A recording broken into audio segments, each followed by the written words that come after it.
This is Pauline Jennings, and you're listening to Musician Talk.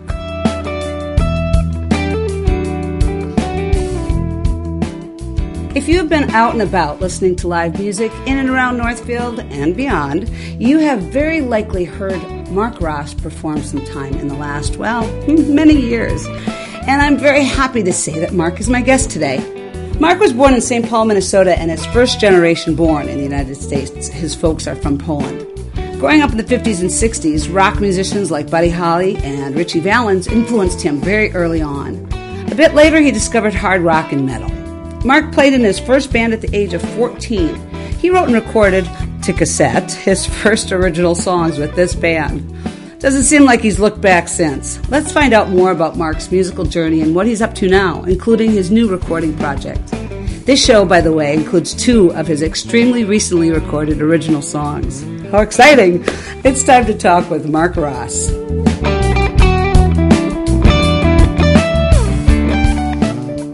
Hey, Mark. Welcome to Musician Talk. Hey, Pauline. Thank you. Nice to have you. Hey. And we wouldn't be real Minnesotans if we didn't remark about the weather. It's great. This is like an awesome day. It is. We all have to get outside, that's for sure. Thank you, Wendy, for setting this up for us.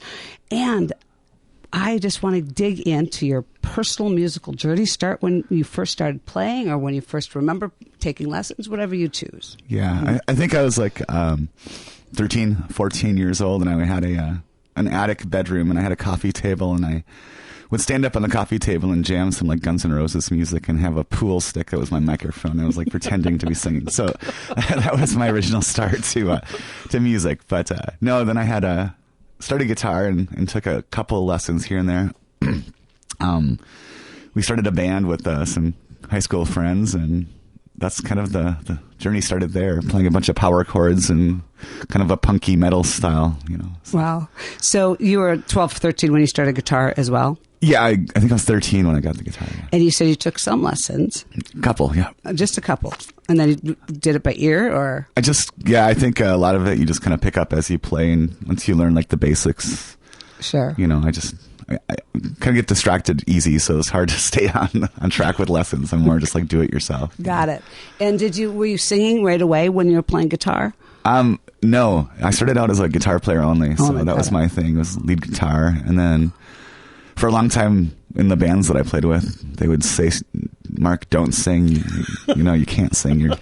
So it was so I had to like work my way up, I think, as a vocalist too. But you can sing. So what was wrong with them? Were they they didn't want you to sing so they could sing? Or? I think it was just my style of singing back then. Like I sang in choir and when I was like in elementary school, and then I didn't do it in high school or anything, so I think I just was trying too hard to like hit the big Journey notes and Bon Jovi notes back then, so it just wasn't working for me. That's a good thing to aim toward, though. Yeah. Hitting those big notes, that's always the tough part.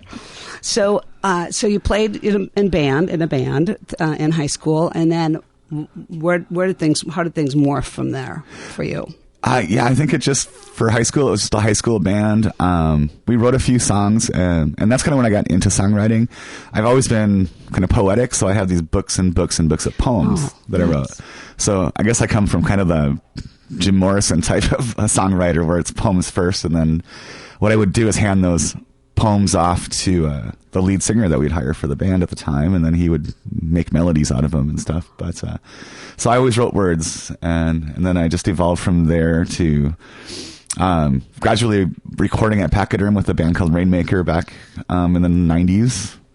And from there we did some Midwest regional playing between here and North Dakota and Wisconsin, and just kind of played around the region for a while. And that band was called Rainmaker? Yeah. And how long did they play? We were together for 2 years, I think. Okay. Or so. But it was a little more indie, alternative rock with that band. But it was fun. We had a great time playing and recording, and yeah. And what years was that? That was like 96, 97. Okay. I think. So where'd you go? What'd you do after that? After that band fell apart or broke up or whatever you did? I invested quite a bit into the studio time there, but so you recorded an album of music, and then you didn't stay together to go out and play and promote it. Yeah. So dang it. I know. Although sometimes I tell you, maybe that's better because you go out and promote it and then you sell like 100 out of the 1,000 that you made. And it's just if anybody wants to buy one of those, I still have cases in the basement, I think. So. And we could throw in one of our CDs for free if they buy one of yours. Probably find quite a few local artists that could do that. Right. After that, I just started putting together bands or trying to join bands. But I kind of started to work myself towards singing at that point. So that's kind of when I started doing vocals. And I have VHS tapes of those days of playing with the bands in the late 90s. Just as a vocalist, it was more of I had a band called Mark Ross and the Rhythm Junkies, Tragic America. I mean, it was kind of hard rock, classic rock bands, stuff like that. So it sounds like you ran the bands that you were in mostly. Yeah, I've always kind of been like the band leader for Got things. it. Yeah. What do you like about that? I mean, I assume that you like it since you keep doing it. Nothing, but okay, so you don't. No, I do like it. I guess.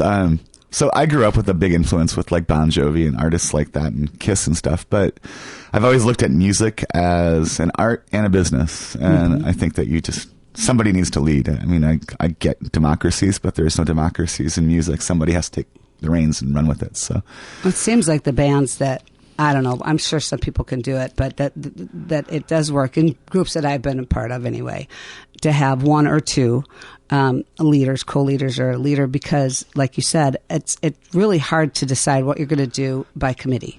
Yep. You have to have a direction and a song list, and how are you going to do those songs, how are you going to rehearse those songs. Yeah. So you do all that. Yep. You produce it. Yep. Basically. Yep. Yeah. And then you run the rehearsals. Yep. I try to keep those like down to project management too. So, if it's from 7, it's like, let's do 2 hours till 9. Let's try to pick a focus. I mean, I've gone as far as Google searching like how other bands rehearse, just because I'm just curious, like how do other bands run their show? I've worked with some artists that are very like, Gestapo on the way that things go. And, others that are a little more free. I think one thing about me, and I hope, is I've always been lucky enough to have like amazing musicians around me, like great players. And so they show up prepared, and they come to practice. They come to practice to rehearse, not to learn songs, right? So. Oh boy, I could just hug you for that remark. Exactly, and it's really important. And they don't even have to be the best musicians, although that really helps. Coming prepared to rehearsal, knowing that rehearsal isn't a time for you to learn your part, it's a time for the band to learn how to play together, right? Yeah. Right. Okay, can I say that again? Yeah, I know. Say that again, bro. I try to make that clear to every musicians out too. there, right? So what projects do you have going now? Right now, so my current full band project is Mark Ross and the 319. And that 319, as we talked about a little bit here off air, was that's the address to the place that we practice. So that's kind of what we use to come up with that. And I've had, so the band started a couple years ago, actually pre-COVID. We started out and did a recording, or started working on some of the first tracks to debut with that. And, with that one, that's actually what we're going to hear today with Ghost. We can talk about that. But fantastic musicians and fantastic players in that one. And then COVID hit and pretty much replaced the entire band that was pre-COVID with a whole new band after COVID. So, wow. But again, I'm lucky. The players I have right now are just fantastic. So they could pick it up quickly. And you didn't lose much time at No. I'm. Yeah. Well, you brought up Ghost, and that's a great little segue here to the first song. Let's talk about Ghost. This is an original written by you, so tell me about it. What's the inception for the song? Where'd you get the idea for the lyrics, which I love? Yeah. I'm very interested. Yeah, thank you.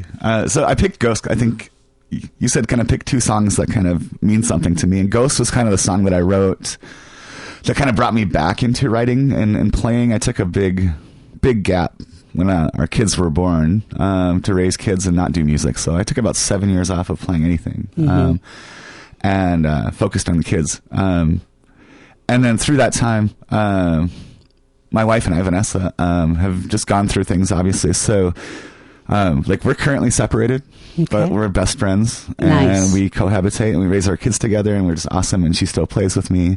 But Ghost is kind of about that. So those lyrics, maybe this time it's for real. There's just a lot of things that go through in relationships and life, and that's kind of where Ghosts came from for me, was just letting that out, you know. Yeah. It's interesting because I wouldn't have thought of that tack for the lyrics. I was thinking more of a personal journey in that, because it hit me. The words hit me about living with your ghost, or living in what you wished had happened, what you wish would happen, and it's a waste of time. You know, I mean, and so many of us think that it's the thing over the hill is going to be the next thing, and then we'll do what we want to do. Right. So I put a lot into this song with those lyrics. I just totally made it personal. That's great. Yeah. So before we listen to it, why don't you let us know who's playing on it? Yeah. So Ghosts is my pre-COVID band. So that was gosh, I kind of remember. Actually, Bill. William Wright, I don't know if you know Bill, he plays locally here with a few bands once in a while. He played guitar in that one. Mitch Jones on bass. Barry Knudsen was playing drums. So these guys are all from kind of around the area, Cannon Falls, Rosemount. Right. Vanessa does some vocals on that. And Vanessa Ross, is your daughter. No, that's actually my wife, or my separated wife. Thank you. Got it. And then Caroline Priori, who is also local to Northfield, fantastic fiddle player. I was told Caroline, when I can pay her more than $100, she'll become a violin player. Anything less for fiddle, but she's an amazing artist herself, but she plays fiddle on that. Yeah. And where was this recorded? We did this one at Little Big Studios in Cannon Falls. Okay. And the engineer and co-producer with me on this was Brent Sigmuth, who's worked with me back at the Pachyderm days back in '96. So he used to be the engineer for Pachyderm Studios. Cool. Yeah. Well, did you have any challenges recording the song, as you recall? No, except like we listened to it a few times, and sometimes we think, well, we could re-record this someday, just because it was fresh coming back into the studio. We've been out of the studio and out of writing for so long, or I've been out of writing. So just kind of getting it in there and just getting it done. I felt like I just needed to get it done. Yep. And so it was more like, let's just get it out there. Right. But, you know, as a songwriter, you're never 100% happy with your songs. No, I think as a performer too. Yeah. It's like, well, we could re-record that. Yeah, I know. Because we could always make it better. Right. But, so anyway, I think it's wonderful the way it is. So let's take a listen to Ghost, written and performed by my guest today, Mark Ross, along with a few choice musician friends of his. Thanks.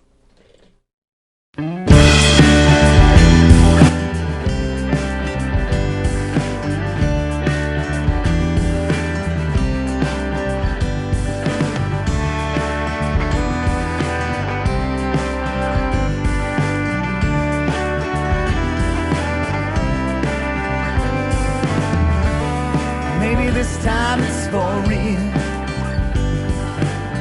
We walk that highway with everything we did. Maybe this time truth won't sing. Maybe this time is where it's always been. It's all gold, it's all memories.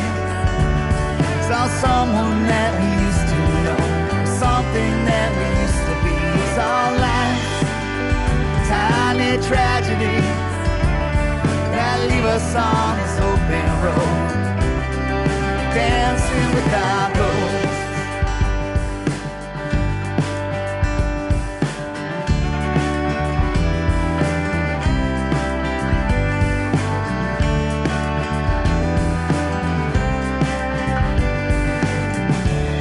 Maybe this time it's alright. We burn like fireflies, then fade into the night. Maybe this time is where we gotta go. Maybe it's just something we both know. It's all gold, it's all memories. It's all someone that we used to know, something that we used to be. It's all lies, tiny tragedies that leave us on this open road, dancing with our gold.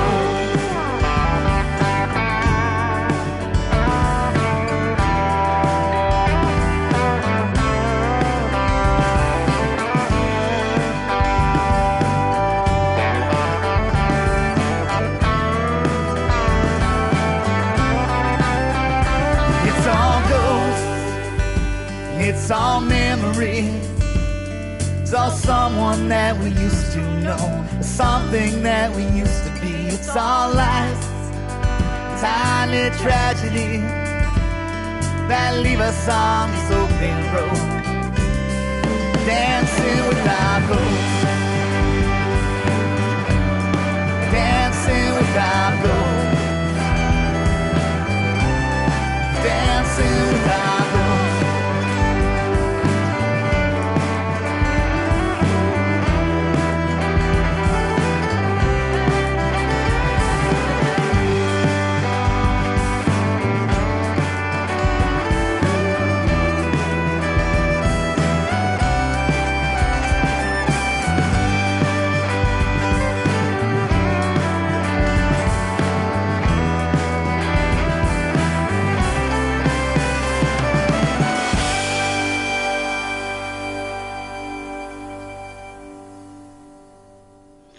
This is Pauline Jennings, and you're listening to Musician Talk. We just played Ghost, an original tune by my guest, Mark Ross. Mark plays guitar and sings on this tune along with a handful of other talented local musicians. All right, so Dancing with Your Ghost. I love that lyric, and I think it can just apply. I love that the listener can take what they want away from the song with that line. I didn't say that very well, but you know what I mean. You can interpret that a bunch of different ways, and we all have our ghosts that we have to deal with, and we're always dancing with them, aren't we? Yeah. You know, fighting them and trying to work out our lives with all the baggage, I guess I was thinking of. Yeah. That's really cool. It's to me, it's like a modern country rock. Kind of rock beat with a fiddle. It is. It's that's one thing I'm working on, like through songwriting is we had a great review of the entire EP from an Americana songwriting kind of website that did a really big review on it, and they mentioned what they call it, alt Americana. So, alt Americana, yeah, Americana would have been the other word that I would have thought of. But. So I graduated like in the mid '90s, and so around that era, there was all these bands that I listened to, like, you know, Gin Blossoms to Counting Crows to having that alternative sound. So sometimes I try to stay away from that. You know, my friend Joel wanted me to say Jane's Addiction, but yeah, those guys too. Right. It's just that style of music, you know, that we grew up on. And so I'm trying to like mold myself to a different style, but you always take the past with you. So everything that you grew up on. Yeah. Right. Right. Well, your voice works really, really great with this kind of music. Yeah, thank you. Yeah, works really well. So we've talked a little bit about songwriting process, and that you start with the words. You're a poet, and so which is lovely, a lovely way to start a song. I think that you have that talent. That's really, really handy to have as a songwriter. Yeah. What do you do next? So I've changed over the years. So back when I was the only the lyrical writer for the band, I would do the lyrics first. Now I have probably like 200 recordings between my phone and my computer of different chord progressions and different ideas. So now I go guitar first, and that's kind of where I start. And then I just start making up words and melodies. And then I also have this giant notepad on my phone where there's 2 lines, 4 lines, 8 lines. Right. Just depends on what's in my mind at the time, and I try to bring those out. So that's kind of my process right now. You know, I guess I'm just trying to evolve. I think every songwriter is always trying to evolve in some way to get better each time. You know, yeah, I wrote a song because we were doing an album. I'm not a songwriter, obviously, because it was like that's the only time in my life I've written a song, and right. I have no compulsion to do it. Yeah. And I just love that you have evolved with the way that you're writing your songs and trying to grow from that. How do you decide out of all these recordings, let's say right now you have 200, you know, that you could pick from to record? How do you make those decisions? Do you have a committee that you send songs to? Go, should we continue with this one? You know, it's like throwing darts, I guess. I feel like I'll do something and we'll put it together and I'll think, okay, this is great. The lyrics are great. The sound is great. And even record it, and then you might go back and write something new during that process and wish you could do the new one instead of the one you just did. I mean, right. It's constantly like a thing, I think, with songwriters. Right. So that's kind of, I think I just listen to it, and do I feel like there's a melody? Do I feel like I got a good hook on it? Got it. So okay. Yeah. Well, you've been doing it long enough too. You kind of probably have some kind of internal it's a judge saying, yeah, saying this one will work. This one will work. And so with this one, how do you decide on the instrumentation for a song when you're going to go into a studio?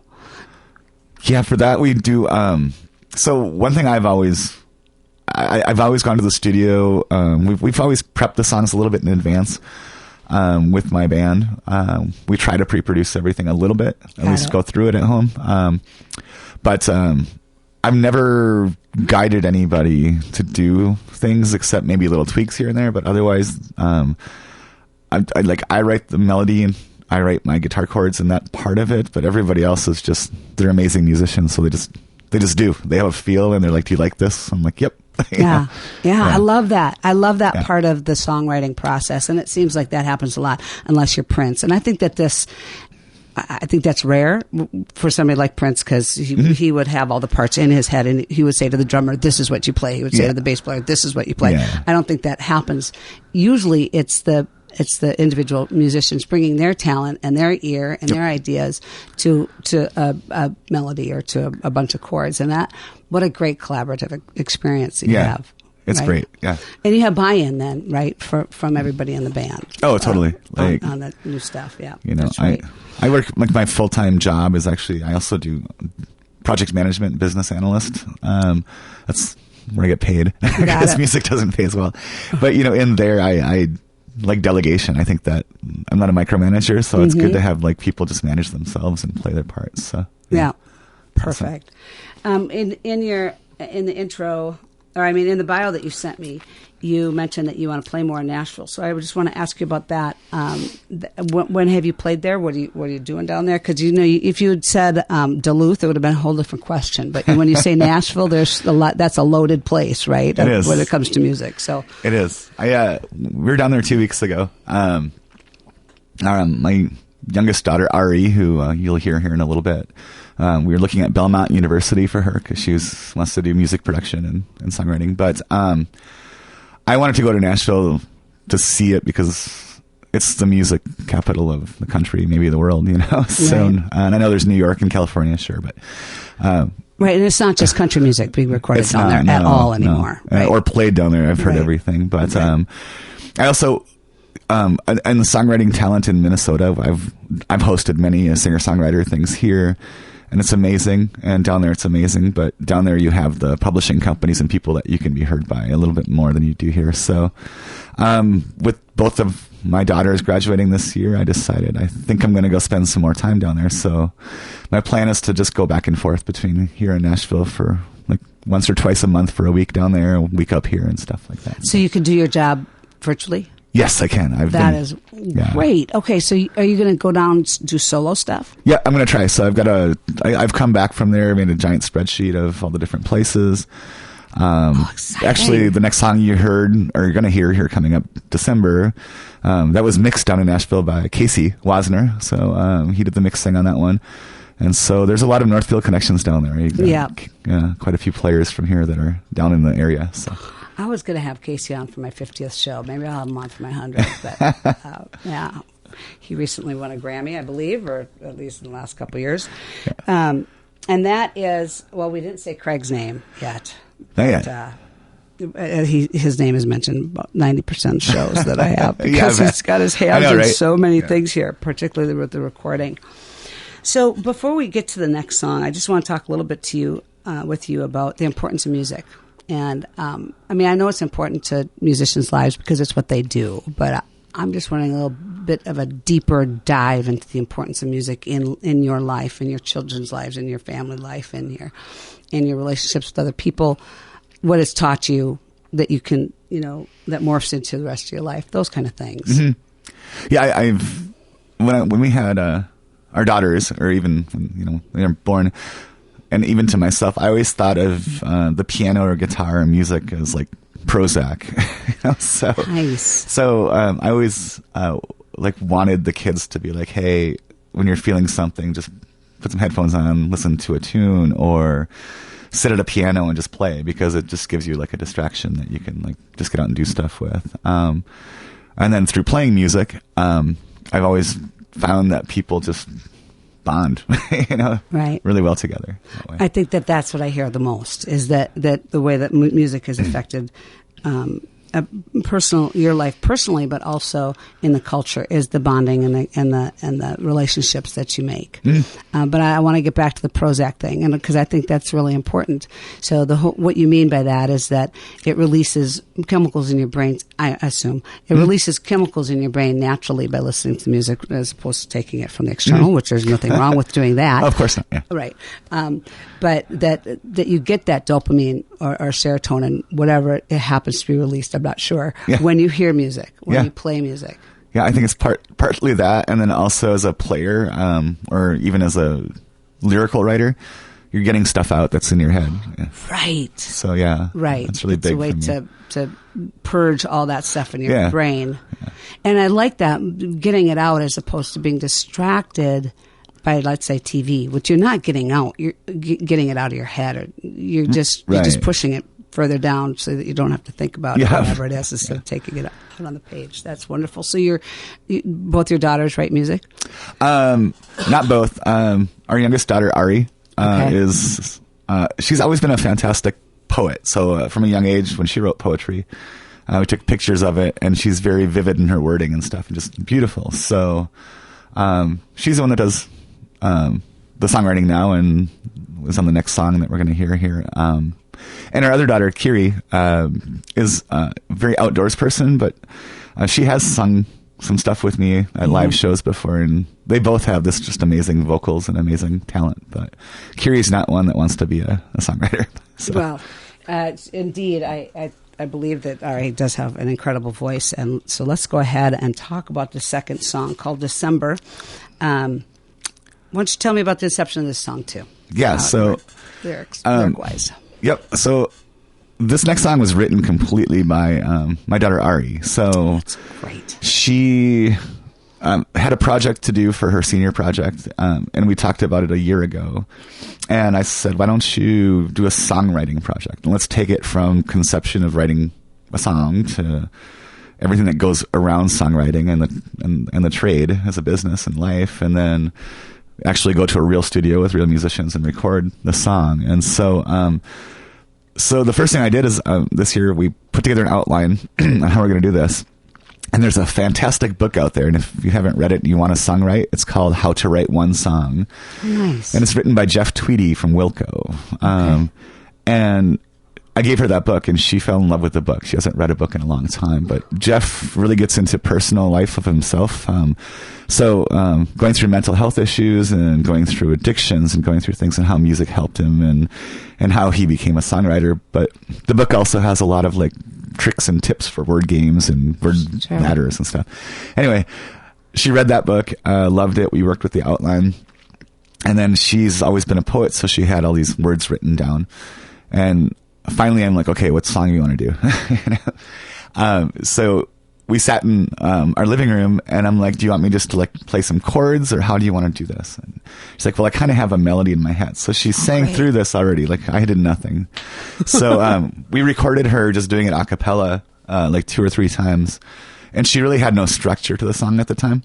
But I felt like when you say December, when you say this, it sounds like a chorus to me. So I'm like, can you rewrite the song and just move the choruses around? Can you change a few things? So she did that, and then we went through it again, and I just listened to it, and then I just picked up the chords later. So I wrote the chords off to the side while she was, listening to the recording, and I'm like, I think I got this. It's in B flat major, which sucks, but for a guitar, for a capo, so it's not too bad for me. But so we recorded it, and we just ran through it a few times, and then we just kind of kept finding the structure of the chords, and hit it. Sent it off to one of my best friends, Dave Hudson, which I know you know, Dave and Jacqueline. Yeah. So Dave's like, make her move it up to the key of C. I'm like, yeah, you're right. So we moved it to the key of C, and it came out that way. And so this one we recorded with Craig Wasner. There Craig's it is. Place. There's his name. Yeah, right. Yeah. Craig's famous in this town for sure. That's right. Just a beautiful man, beautiful family. So yeah, we went to the studio there, and she came in. I brought my current band in for this one, which are fantastic, awesome players too. Yes. And they backed her up, and every time she did something or they had questions, I was like, Ari, it's your song. What do you want to do? Nice. Like, you have to kind of learn to produce yourself. You know, I don't want to like tell you what to do in your song, you know? So she did a really good job of producing. Like, she went to the fiddle player, Casey Olsen, who had played fiddle on this. And she's like, well, I like it when you do this thing. Nice. And he's like, oh, you mean the vibrato? She's like, yeah, that's it. It's, you know, more of that. So like, she's learning to like step up for herself and say what she wants to hear. Right. So, and learning the jargon. Yeah. Right, Yeah. So Casey Olsen on fiddle. Who else is playing on this tune before we take a listen? Yep. So my bass player, Brian Lutchinger. Okay. So he's from like the Chaska area. On drums is Jeff Mueller. And Jeff, you might recognize Jeff if you go out and see like Marty Anderson and the Goods, because Jeff plays drums with Marty quite a bit. Okay. And then I did the guitar, and Vanessa actually did the background vocals on this one. Okay. So, I was wondering if that was just she overdubbed that or whatever your daughter already did. But yeah, there's like 3 parts. So Vanessa did some harmony stuff on this for Ari. And it's funny because Vanessa said later that their voices are so similar, you know, except younger. The blend. Yeah. No, with when blood is involved, often the blend is so great. Yeah. And what a great, I mean, I don't know the adjective, but better than great to have a recording of your daughter's song with her mother singing on it and her father playing on it. That is, what a gift. Yeah. That is just incredible. So let's take a listen to December. Written by my guest, or not by my guest, written by my guest's daughter. Yeah, Ari Ross. Ari Ross. That's right.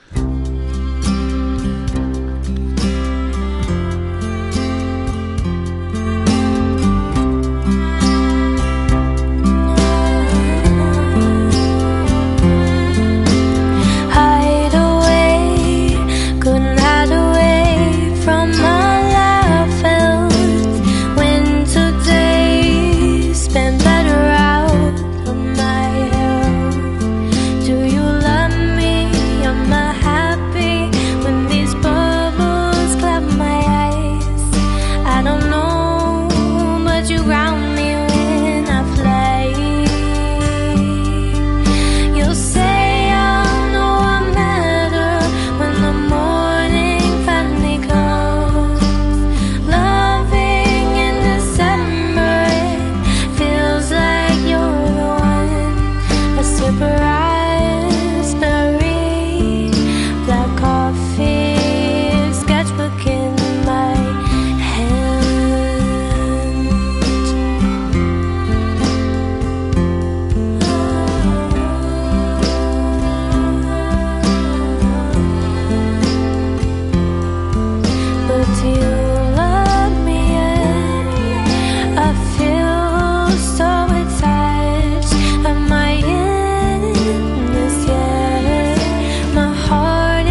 This is Musician Talk, and I'm your host, Pauline Jennings. My guest today is Mark Ross. You just heard a recent release of his called December, written by his daughter, Ari. I have to say that when I listen to these songs that musicians send me, I'm working on an outline, I'm typing or doing something else, and this song stopped me. I couldn't continue, and I got chills and a little teary-eyed, and I am now because I get so emotional with music. You must be so proud. Oh, yeah, of course. As a dad, yeah. Wow. I mean, it's just, her singing is just wonderful. It's such a unique mix of with the voices and the way that the instruments are being intertwined and the voices being intertwined, not just with words, but with the O's and the Oo's and the really well crafted. Yeah. She was really worried about it being a terrible song when she started it. She's like, and in the book I told you about with Jeff Tweedy, he says, you got to write your failures to get your successes. So he's like, I've written terrible songs too, but I've also written great songs. So it's learning to fail forward. So I'm always taught the kids fail forward. I like that. Yeah. I mean, you can't succeed until you fail. I mean, you have to fail first. Right. There's no way. Right. Yes, really. As being a human being, that's kind of the condition we're in. So, Ari, if you're listening, you should be proud of this. Absolutely. So we're getting to the end here, and I want to get to best gig, worst gig. What do you got for us? We'll start with worst gig, so we end on a high note, unless you don't have any. I love every gig I play. That's great. Because I'm getting paid to play it. So I guess the worst gigs for me are, doing acoustic shows for the bartenders when nobody else shows up. Right. So it's about local support, like having people be there, So you're fortunate because it's, usually I guess almost all that I can think of, well, okay, there's maybe a couple that are based on performance, but they're terrible because something technical happens, right? Yeah. The electricity goes out. You're outside, it starts raining, and you're playing, and you're under an umbrella or whatever. Yeah. So that's happened. We were playing Ernie's on Gull one summer, and there was a clasp of thunder, and then it poured for like a half hour, and I had my gear all set up on the stage.